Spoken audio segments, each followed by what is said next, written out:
नमस्ते बच्चों, आज के क्लास में आपका स्वागत है। बच्चों, आज हम लोग क्लास 8 के लिए इतिहास विषय अंतर्गत अध्याय 5 से शिल्प एवं उद्योग के प्रश्नोत्तर को देखेंगे। पहला प्रश्न हम लोगों का है, सही विकल्प को चुनें। अर्थात इस क्वेश्चन में 4 विकल्प दिए गए हैं, इनमें एक विकल्प सही है, तो हम लोग को उन विकल्प को लिखना है जो सही है। पहला क्वेश्चन है, 18वीं शताब्दी में भारत के प्रमुख उद्योग निम्नलिखित में से कौन था? क में है वस्त्र उद्योग, ख में है कोयला उद्योग, ग में है लौह उद्योग, घ में है जूट उद्योग। तो इसका आंसर होगा वस्त्र उद्योग, क हो जाएगा।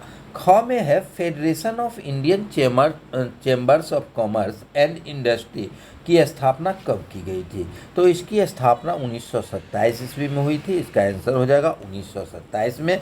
ग में है जूट उद्योग का प्रमुख केंद्र कहाँ था?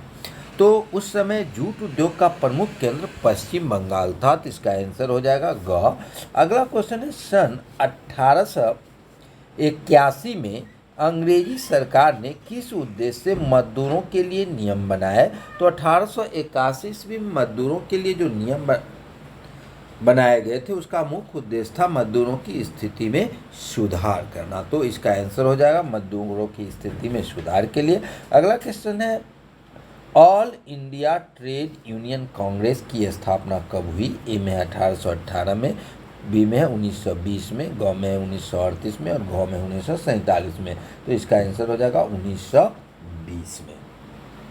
तो ये ऑब्जेक्टिव क्वेश्चन थे। अब हम लोग अगले क्वेश्चन को देखते हैं। अगला क्वेश्चन दूसरा है, सही मिलान करें अर्थात निम्नलिखित को जोड़े बनाए। जूट उद्योग पश्चिम बंगाल में था, तो इसको हम लोग को पश्चिम बंगाल से मिला देना है। ऊनी वस्त्र उद्योग कश्मीर में था, तो इसको कश्मीर से मिला देना है।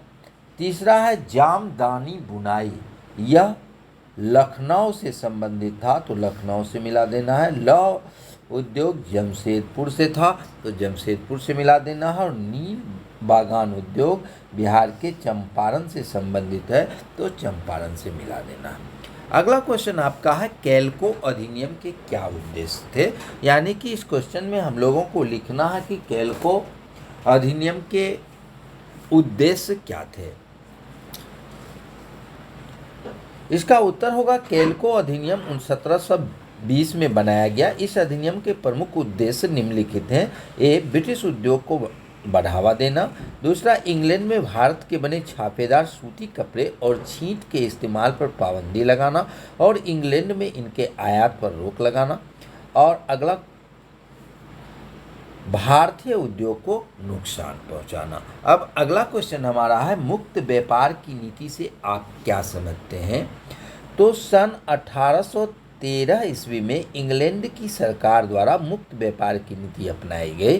पहले केवल ईस्ट इंडिया कंपनी को ही भारत के साथ व्यापार करने का अधिकार था। अब मुक्त व्यापार की नीति ने सभी अंग्रेज उद्योगपतियों को भारत में व्यापार करने की स्वतंत्रता दी गई। इस नीति के तहत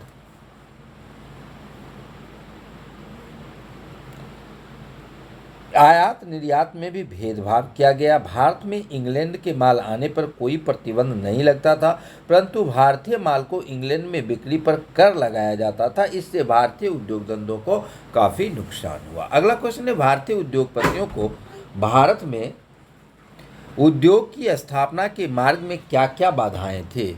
भारतीय उद्योगपतियों को भारत में उद्योग की स्थापना के मार्ग में प्रमुख बाधाएं निम्नलिखित थे। भारतीय उद्योगपतियों को मशीनें विदेशों से मंगानी पड़ती थी। वस्तुओं के निर्यात पर भारी कर देना पड़ता था। सरकार के आदेश पर बैंक ऊंचे दरों पर भारतीय उद्योगपतियों को ऋण देती थी। इंग्लैंड से आने वाली वस्त्र सस्ती थी, जिसके कारण कठिन प्रतियोगिता करना पड़ता था। और ब्रिटिश सरकार की भेदभाव नीति। अब अगला क्वेश्चन है, मजदूरों के हित में पहली बार कब नियम बनाया गया? उन नियमों का मजदूरों पर क्या प्रभाव पड़ा? तो मजदूरों के हित में पहली बार नियम 1881 में बनाया गया। इस नियम का निम्नलिखित प्रभाव हुआ। स्त्री, पुरुष और बाल मजदूरों के काम के घंटे तय किए गए और मजदूरों की दैनिक मजदूरी तय की गई। अगला क्वेश्चन है, स्वतंत्रता प्राप्ति के बाद भारत सरकार ने मजदूरों की स्थिति में सुधार के लिए कौन से कदम उठाए? यानी कि जब भारत आज़ाद हुआ तो भारत के आज़ादी मिलने के बाद मजदूरों की दयनीय स्थिति में सुधार लाने के लिए सरकार ने कौन से कदम उठाए उसके बारे में लिखना है। तो स्वतंत्रता प्राप्ति के बाद भारत सरकार ने मजदूरों की स्थिति में सुधार के लिए निम्नलिखित कार्य किए। न्यूनतम मजदूरी कानून बनाकर मजदूरी दरों को निश्चित किया गया, काम के घंटों में कमी की गई, साप्ताहिक अवकाश दिया गया और घायल श्रमिकों को मुआवजा देने का प्रावधान किया गया। तो ये इस पाठ के महत्वपूर्ण प्रश्न उत्तर थे। अब अगले दिन हम लोग अध्याय 6 अंग्रेजी शासन के खिलाफ संघर्ष अर्थात 1857 के विद्रोह के बारे में पढ़ेंगे और इसके क्वेश्चन को भी हम लोग हल करेंगे। बच्चों, आप लोग को वीडियो पसंद आ रहा हो तो कृपया इसे शेयर ज़रूर करें, लाइक करें, कमेंट करें और जो बच्चे चैनल को अभी तक सब्सक्राइब नहीं किए हैं कृपया सब्सक्राइब करें। धन्यवाद।